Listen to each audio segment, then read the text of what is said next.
The Watson tracker seems pretty steady.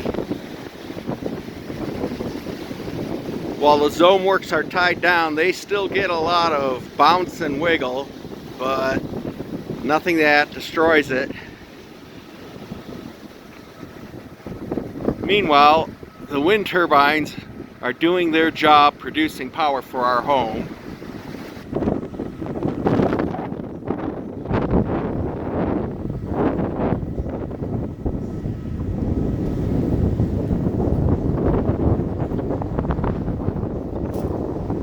All four of them are working overtime.